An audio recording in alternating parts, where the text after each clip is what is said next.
Hi, welcome to this week's Authors Love Readers podcast, where we delve into the stories behind the stories. We're asking authors questions, some of them fun, some of them serious, and from their answers, you're going to learn things you never knew about the people who write the stories you love. My name is Patricia McLinn. I'm your host and designated question asker.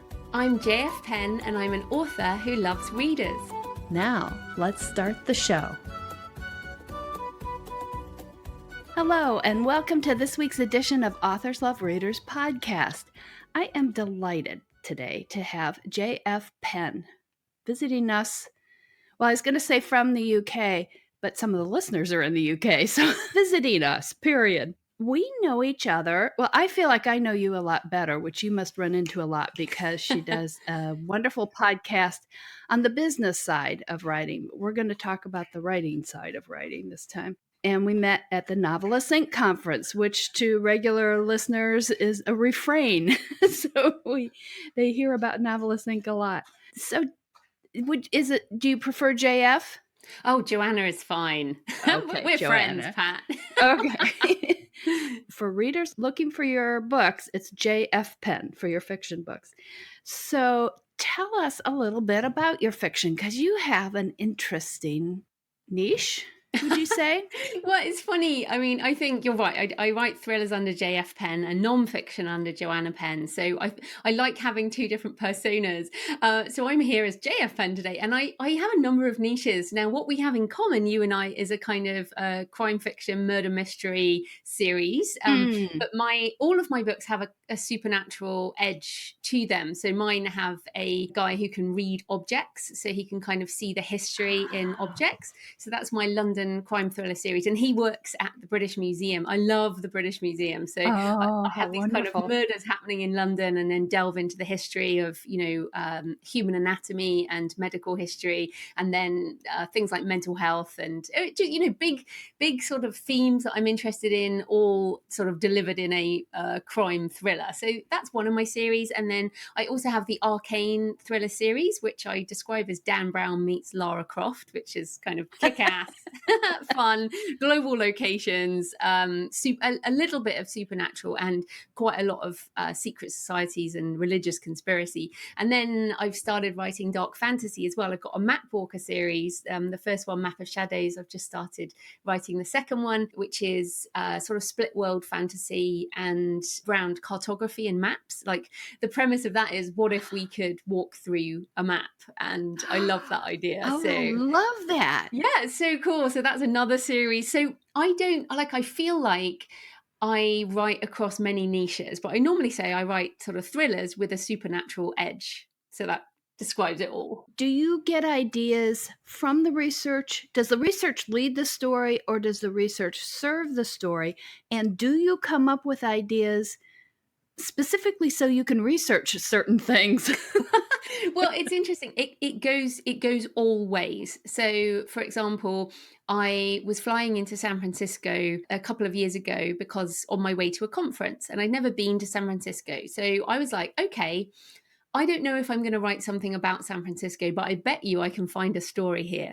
So before I arrived, I only had 3 days in the city, and I was like, right, I'm going to research the places that I think I should visit. And because I'm a European, and because much of my books are based in European history, architecture, culture, I went to how San Francisco came to be. And I found this monk, Junipero Serra, who was one of the monks who established the missions on the west coast of America. And I was like, wow, okay, this is really interesting. And there was a relic, which is a piece of his bone in the church in San Francisco. And I found some other cool stuff there, like a columbarium, which is where the bones of the dead are held. The only one in San Francisco City, because otherwise it's illegal. They moved everyone out to Colmar, all the dead.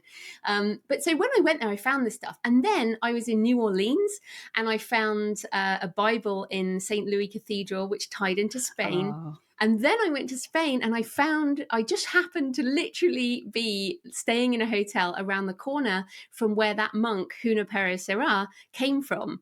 Isn't that crazy? And I was like, oh my goodness.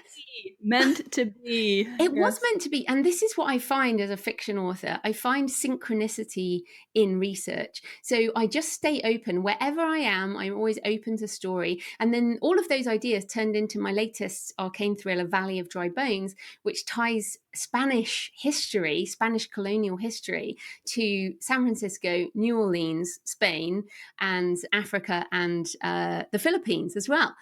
So that all came, it was a kind of mishmash of both deciding I was interested in this topic and then also going to places and finding things. I just would not have had that book without that monk. And my idea with my thrillers is to take what is true and then to just twist it a little bit. So I've told the historical truth about this guy, but I've just taken it a bit further. Can you spot in your history a point where you became addicted to story, where you thought, yeah, this is what I want to do. I love stories. I want to tell them. I want to live in them.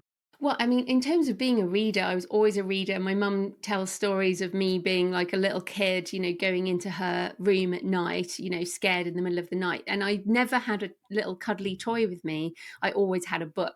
So I would get into her bed with one of my books. So, whatever age that is, I was doing it then. So I've always been a reader, but like many people, I fell into a day job. I used to implement accounts payable into large corporates, which is just not creative.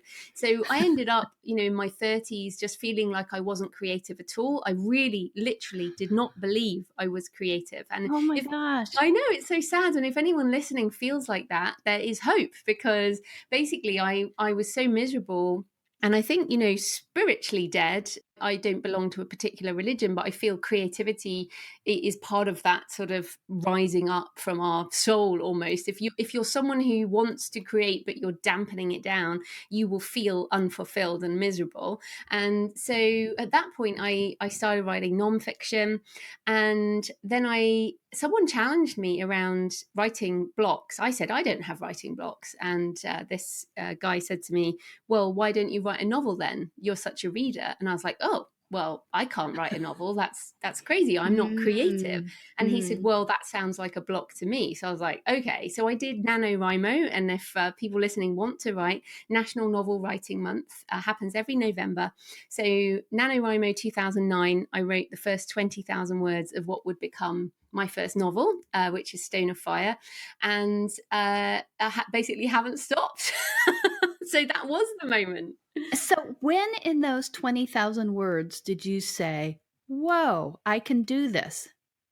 I think pretty quickly. And I think there's magic. There is magic in setting a timer and writing a pile of crap, basically. I literally got over this. I think this is the magic. Many readers, well, I think probably all readers are intelligent people, and they know books, they love books, and it intimidates them. And they think, I could never do that. But the problem in being a reader is you're reading the finished product. So the thing that kind of changed my life as a writer was realizing that there was a first draft.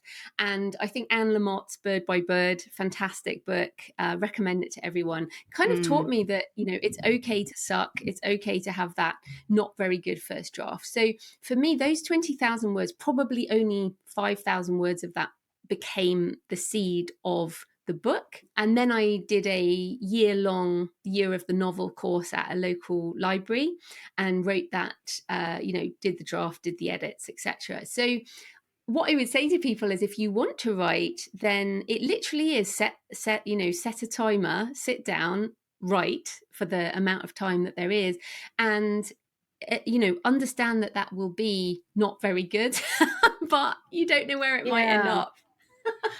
That's a great point, that people sit down and think they're going to write the finished product, where you have to learn how to get to that. And each person's process can be a little different. So it's not a paint by numbers. You've got to find how your creativity works. Definitely. And I mean, I think what's interesting, someone will look at you and say, well, you've got like 45 plus novels, so it must be easy for you. But I think, yeah, exactly. And I feel like what I also love about this career is that we can keep pushing the edge, we can keep learning. Yeah. I think the process is easier, as in both of us understand that we sit down and we write some words and eventually a book will emerge. But the process is still difficult. But for anyone listening, you just have to sit down and do it, right? Or stand up and do it. And yet there's always a point in a book for me where I think, okay, but this one is not going to pull out and be a book.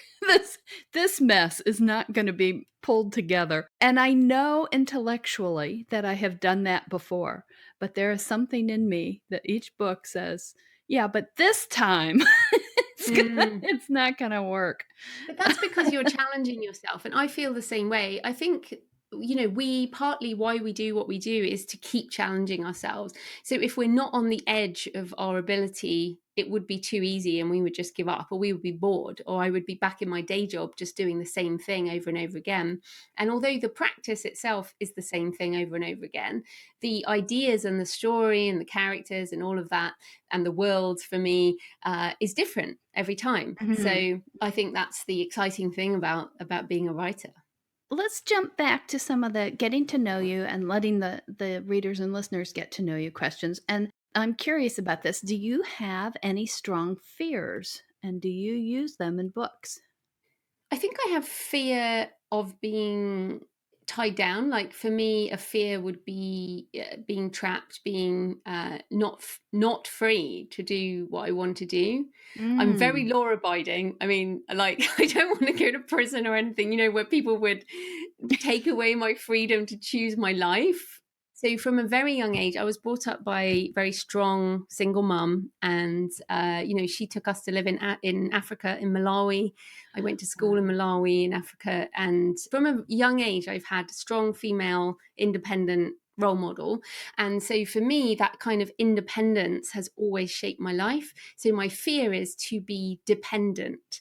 And it's interesting because this really shaped, and regardless of anyone's political or religious views, I am child-free by choice, and I campaign for the right to die, because for me, a massive fear would be to be in some home with no one to look after me, losing my mind, and not be able to get out. So it's very interesting. I mean, that's a deep question. It's a deep answer, but it's something I think about a lot. It's how do I make sure that I have the freedom for my entire life and choose my way out as well as my daily life. Do you think that comes into the books? Yeah, absolutely. I mean, all my characters are very independent, strong. Well, not all my characters are strong women. My main characters are strong women. So Morgan Sierra in my ARKANE thrillers, she's totally, she's an ex-Israeli military psychologist, but she can fight. She can do all the things I'd love to do. She does Krav Maga. She's very good. In my London crime thrillers, my detective, Jamie Brooke, another strong female. In the Mat Walkers, again, a young woman. It's a kind of YA crossover, but the young woman who emerges as a leader. Pretty much every single one of my books has a strong, independent female character. That's just, maybe it's us, we put us in our books, and that's partially me, partially who I want to continue being, partially what I want to bring to the world, I guess. And also I love men. I love my husband. I love, I have no issue there. And I have a lot of guys also in my books. So, I try and represent that side, I guess. Okay, simple ones here. What's your favorite taste? Chocolate. Oh, good. White chocolate, dark chocolate, milk chocolate? Let's go 65% cocoa with some sea salt. There you go. Green and blacks all the way. Green and blacks. I say that's seafood and vegetable, because the cocoa is a plant and the sea salt comes from It's very ocean. Healthy. Yeah, only organic chocolate all the way. See, I figure we have to specify what kind in case any listeners want to send you masses of presents. So how about a favorite color? I have two favorite colors, and it will totally, my husband just laughs because I'm either wearing one or the other, and one is blue. Like right now, if you could see me, I'm wearing all blue, and the other one is like a dark red.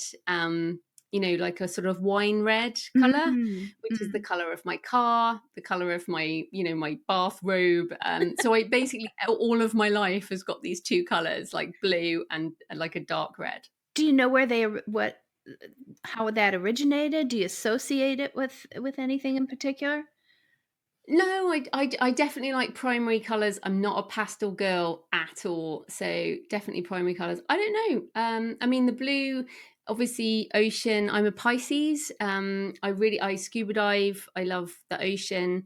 Mm. And the red. I guess I'm kind of on the edge of. I'm not a horror writer in that sense, but a lot of my books are that darker. That darker red color does come through in my books, I think. Okay, that's interesting because one of my weird questions is if your writing were a color, what color would it be? Well, there you go. Dark wine red. Yeah, totally. You mentioned the corporate job. Have you had any quirky, surprising jobs that didn't kill your soul? I try and just write off. Well, I mean, I ran other businesses. So, for example, I did have a scuba diving business in New Oh, that's Zealand. cool. It didn't work out very well. Oh. Here's a little tip for anyone starting their own business. If you have a boat, it's very expensive, and the price of fuel, the price of fuel can change every day. I mean, it's crazy. So if you have a business where the variable costs like just don't work, and you have to hire staff, and you have to have massive insurance because people might die, and the weather might change. I mean, there were a lot of reasons why that didn't work. I love being an author. You just go to the cafe and write some stuff and then sell it. So yeah, there's an example.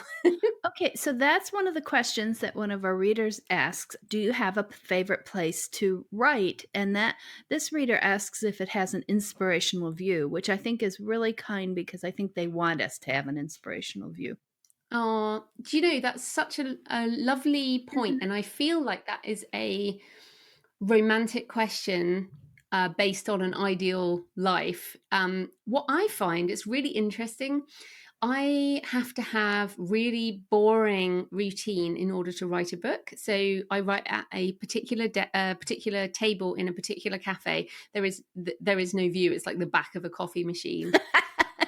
Like seriously, it really is. But I've written all over the place, and all of the places I write don't have a view, because the point is when you get ideas. So when I'm traveling, so for example, out in San Francisco, so I had those 4 days. I was going around San Francisco, taking pictures, writing notes, thinking about stuff, researching, buying books. That was my view. And then I come back to my boring desk and I go inside my head.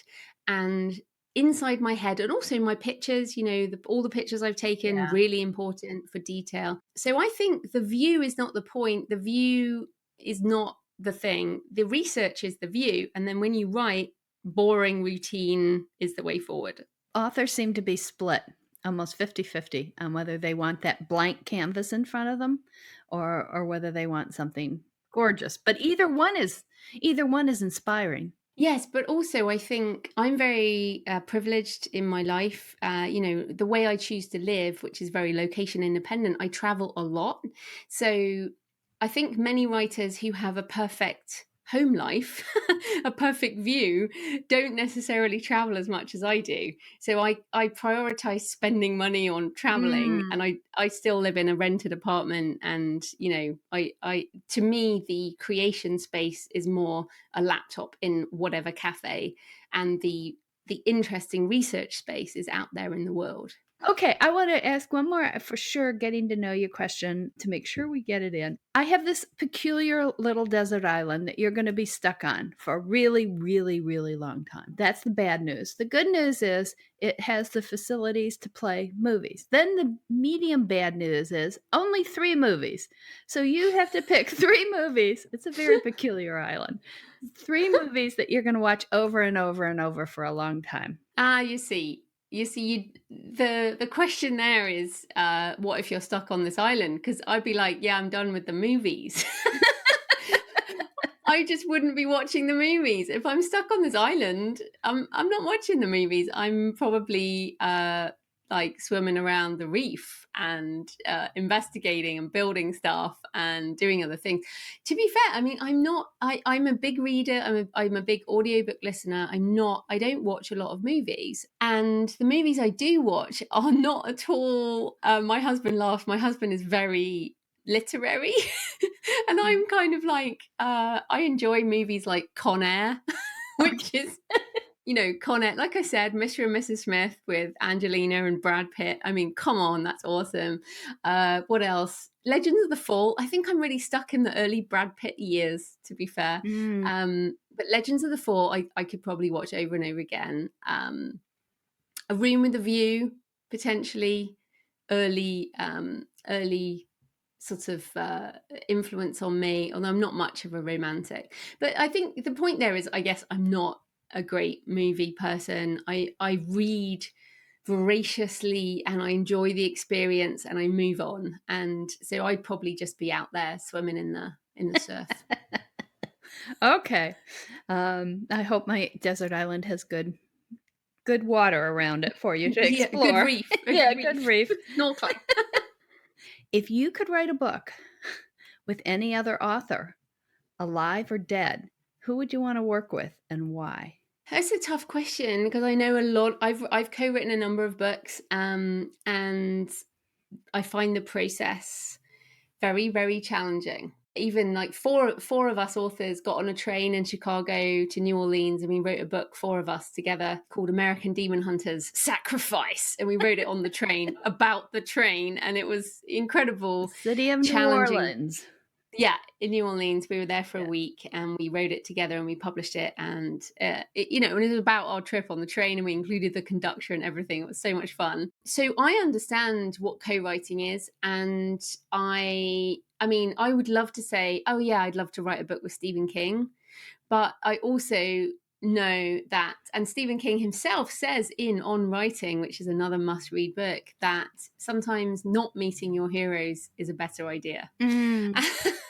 And I love that. So to be fair, I think part of the reason I write is to find, it's just to go inside my brain and find interesting things that I'm interested in. So the question of why one would co-write is probably what I would come back to.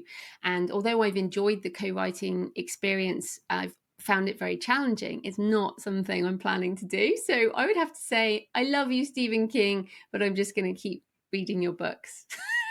I find that I'm surprised because you have co-written. I'm one of the people sitting there going, no way would I co-write because I write so strangely. And because of the admitted megalomania that I want to rule my world, that I want to do it my way. Somebody had an answer to this question that I am going to steal. It's Shakespeare. And it's not just to be with him. It's to know who Shakespeare really was. Once and for all, I would know the answer. Well, yeah, there you go. Author Collective. All you have to do is look at the author collectives on the Amazon Kindle right now. There you go. Modern Shakespeare. I don't know. Not quite. Now, my question is, from the initial idea, what is your process to then have it become a full book? And which parts of the process do you love and which parts do you hate? Well, I definitely don't hate anything. I spent 13 years implementing accounts payable. So, seriously, there is nothing I hate about my job now. Nothing at all. So I thank my lucky stars every day I can do this. There are parts I like better than others. So I love research. I love traveling for research. And this is another tip for people. 10 years ago, I looked at my life and I was not happy. So I wrote down what I wanted in my life. And I said, I want to read, I want to write, and I want to travel. Those are the 3 things I wanted to do with my life.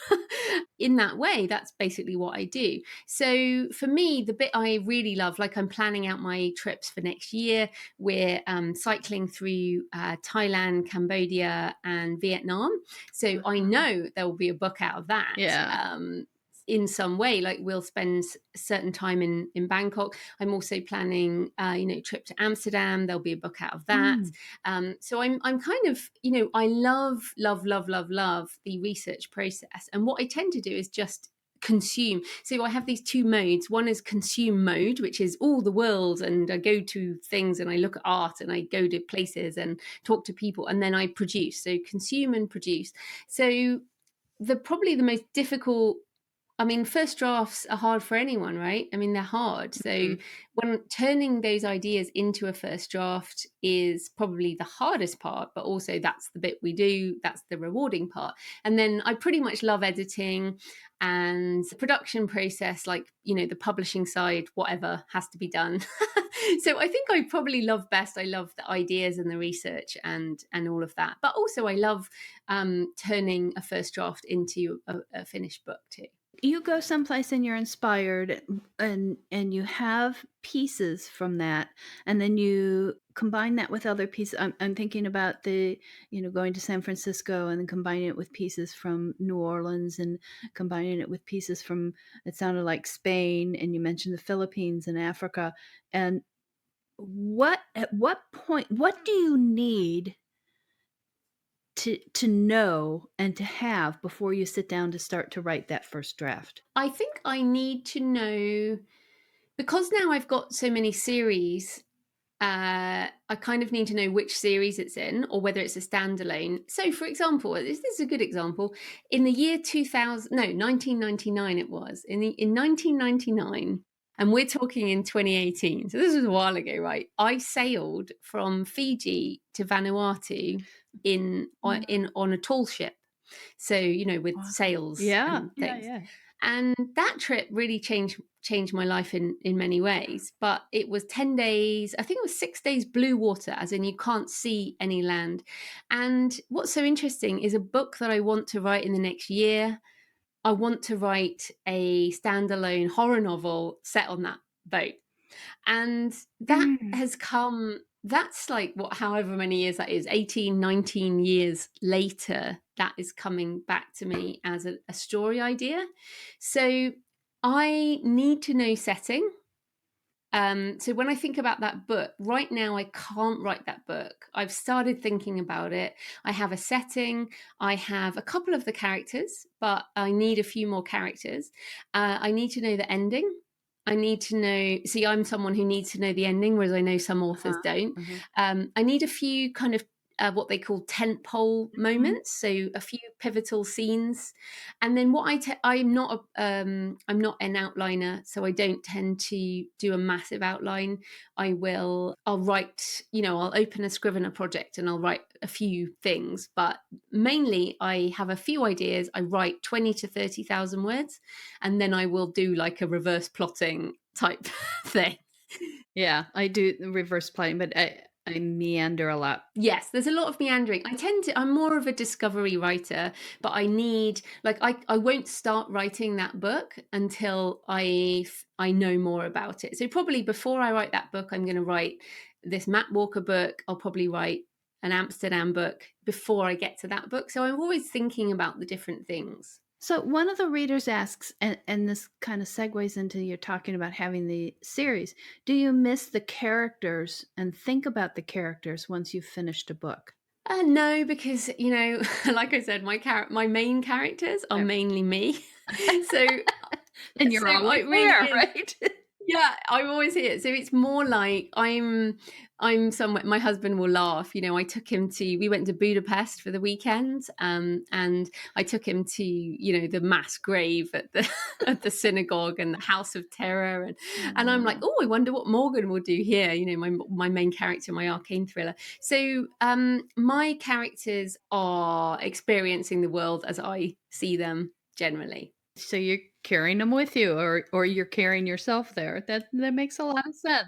They're waiting for me to write another book, basically. This is the problem. Like, little tip, people, don't start tons of series. I guess you've done the same, haven't you, Pat? Oh, You've got loads of series. Oh, yes, I have. And I'm starting another one. Yes.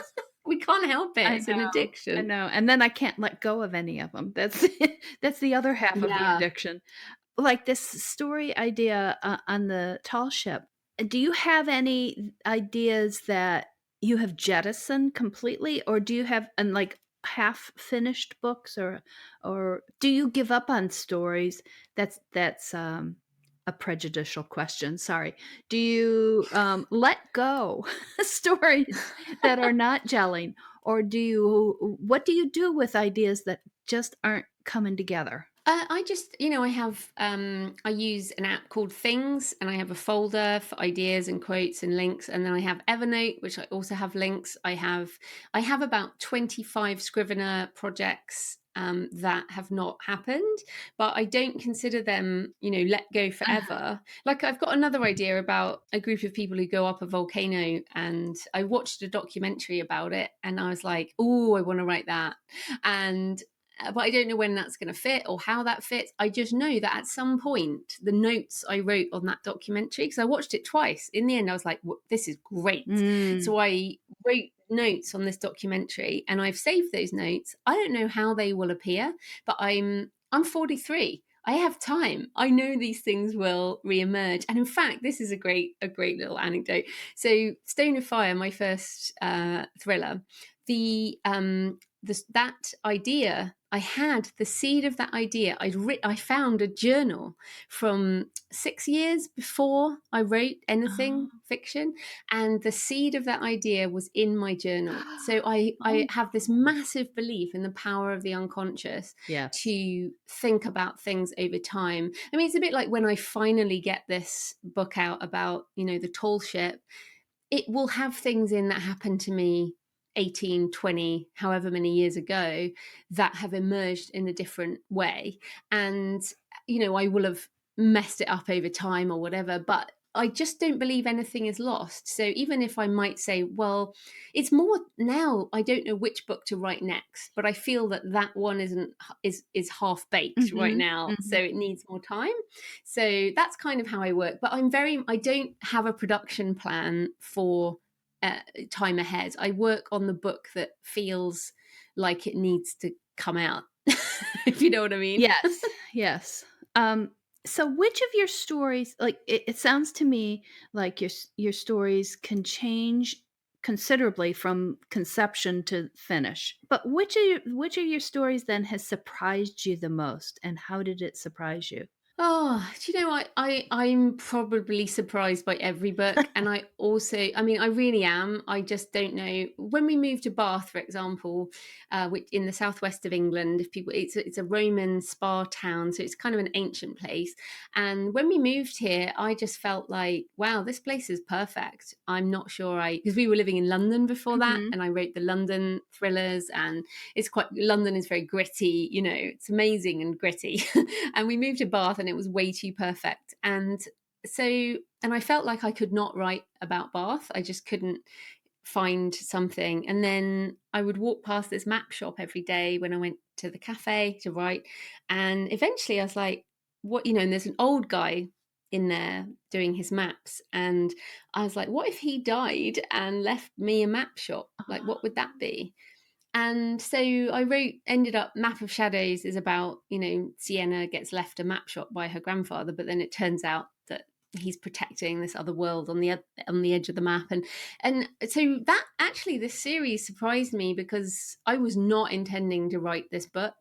It was, I walked past this map shop every day, and it turned into an idea eventually. So it's kind of leaning into the things that emerge. Mm. And what's so sad is that map shop is gone. Oh. He didn't, I don't think he died, but he certainly retired, and the map shop is gone. And so I said to my husband, if I hadn't have written that book at that point in time, I may not have written it. That book may never have been Yep. born because he moved on. And if I hadn't have written it then, I would have forgotten him. So it's another interesting thing, isn't it? How these things come up. Well, you might not have forgotten him. It might have been like the tall ship that it was in the vault, And it gestating. came up. Yeah, it came up somehow. I'm gonna twist this a little bit. Usually, this reader asks about when the cover image doesn't match a character description, and that says it's a pet peeve.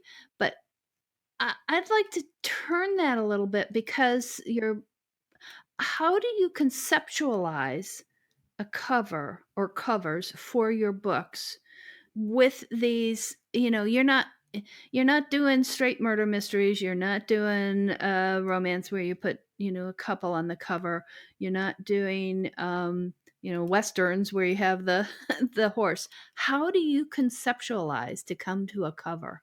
That's an easy answer. I work with a professional book designer.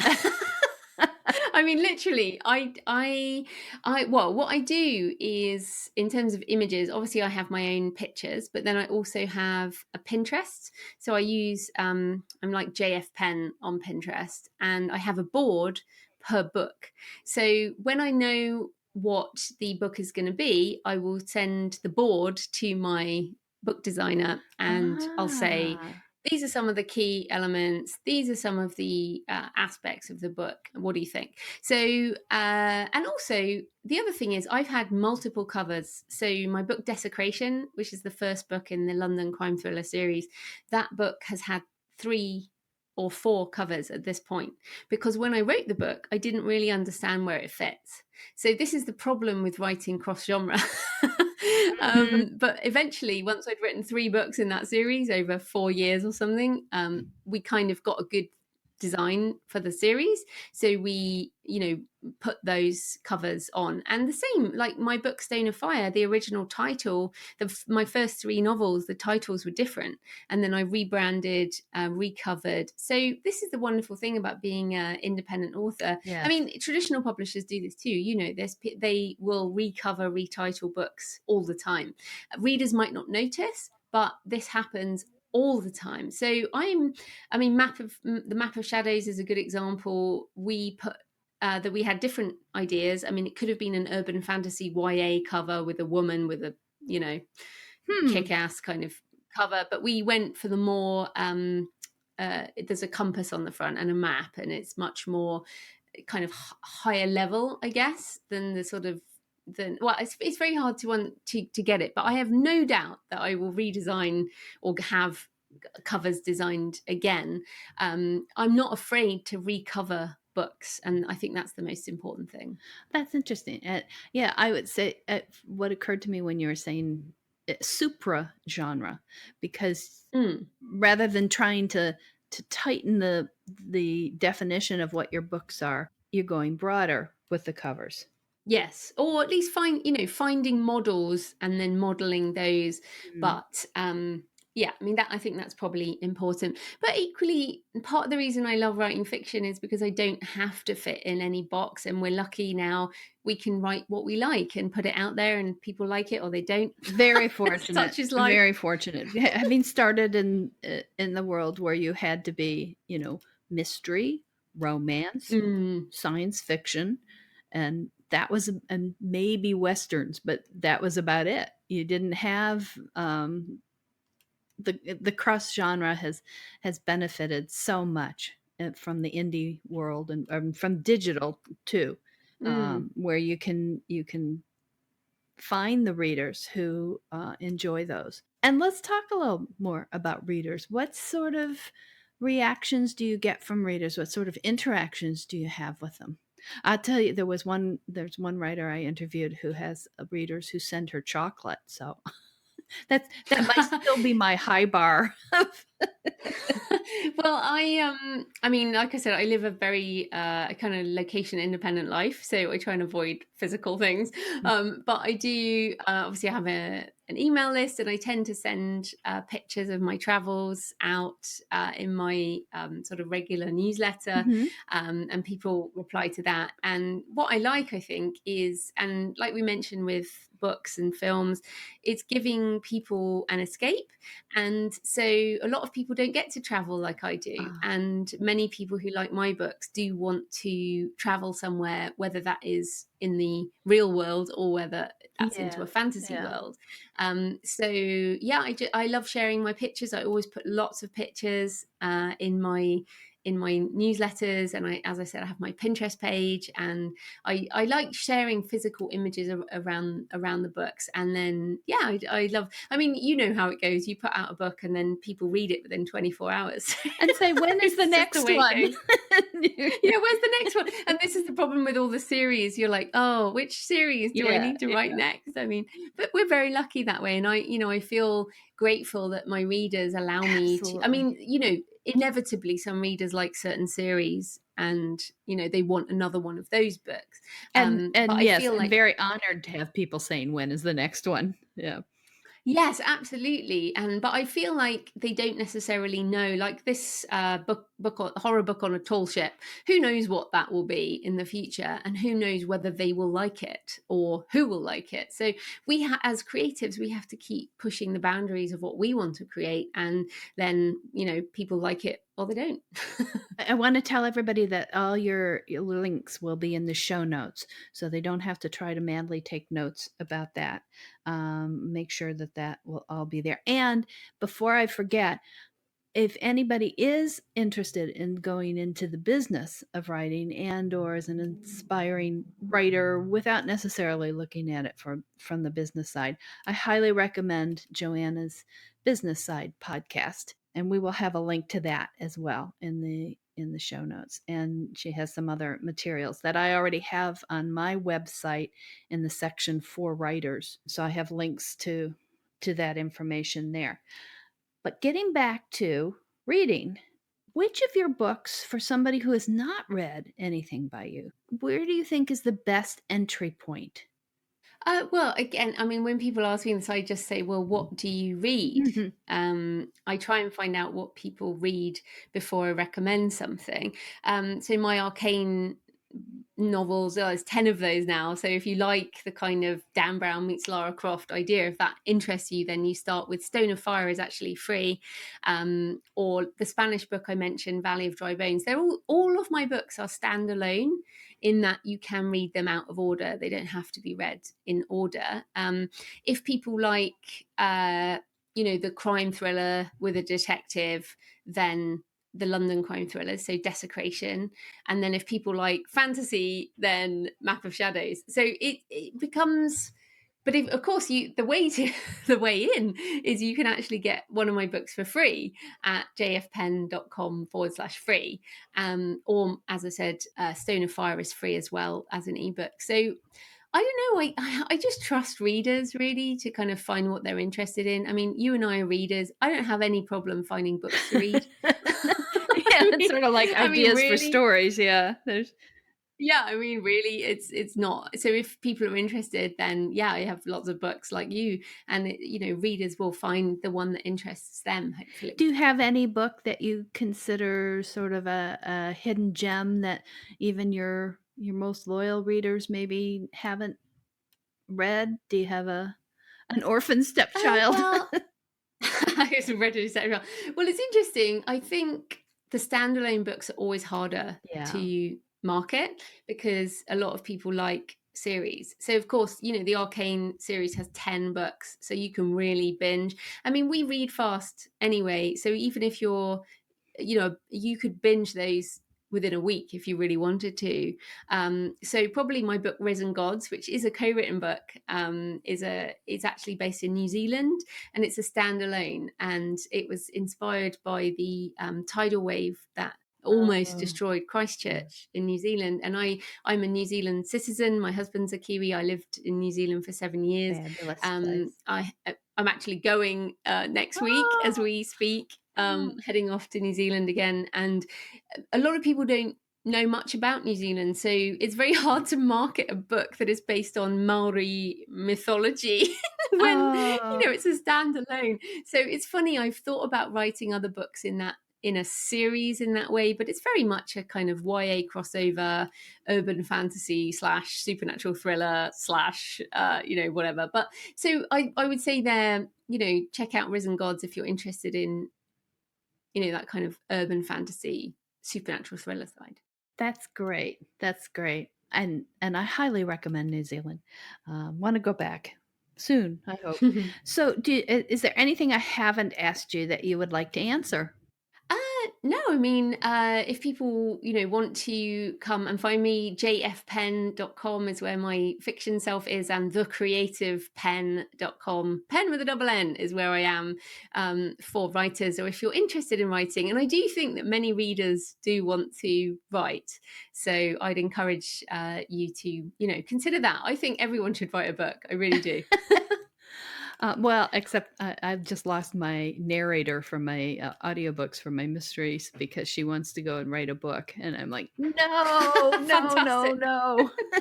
I didn't say fantastic when she said that. Okay, so we are now to my very favorite part, the rapid fire either ors. Binge watch or make the watching last as long as possible. Binge watch when necessary, like Game of Thrones. Binge watch. I was waiting for the caveat because you said you didn't watch all that much. I don't watch all that much, but when we do like Game of Thrones, we are all in. Sailboat or motorboat? Sailboat. Mustard or ketchup? Depends on what.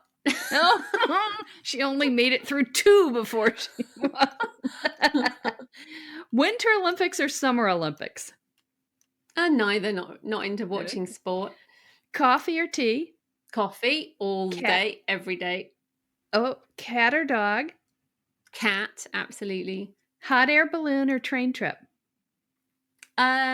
Train, only if it's really nice train. I've been on your Amtrak in America and it was not great fun. No. Daisies or roses? Roses. Appetizer or dessert? I'm not sure what you call appetizer in America is not quite the same here. So, starters? Like a starter. Okay, yeah. I would have, again, it totally depends. Probably a starter. Okay. I will be kind and still give you a dessert. Cake or ice cream? Oh, if it's chocolate cake, chocolate cake. Jigsaw puzzle or crossword puzzle? Neither. Have no patience. Heels or slippers?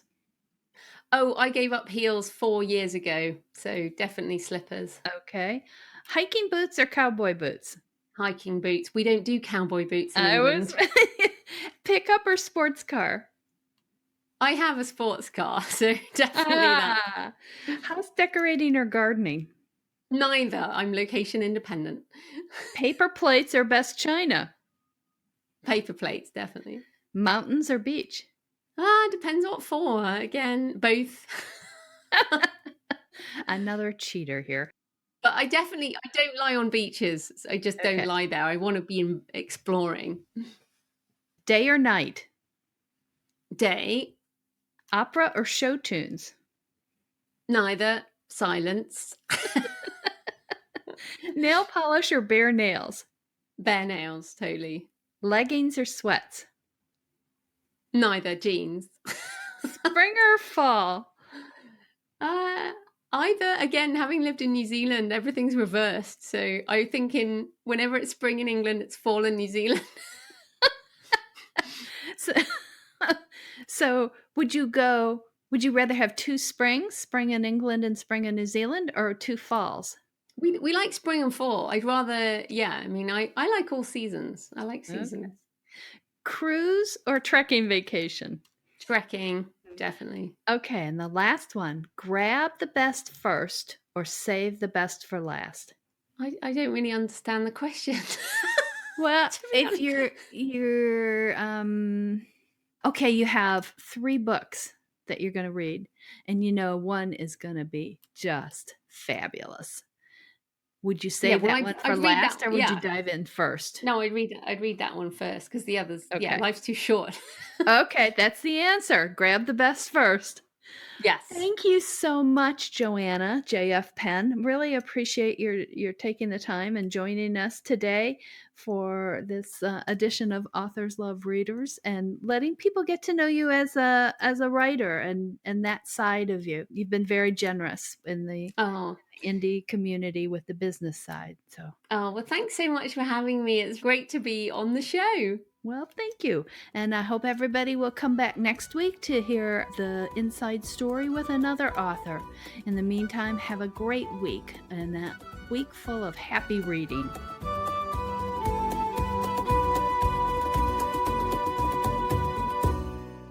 That's the show for this week. Hope you enjoyed it, and thank you for joining Authors Love Readers podcast.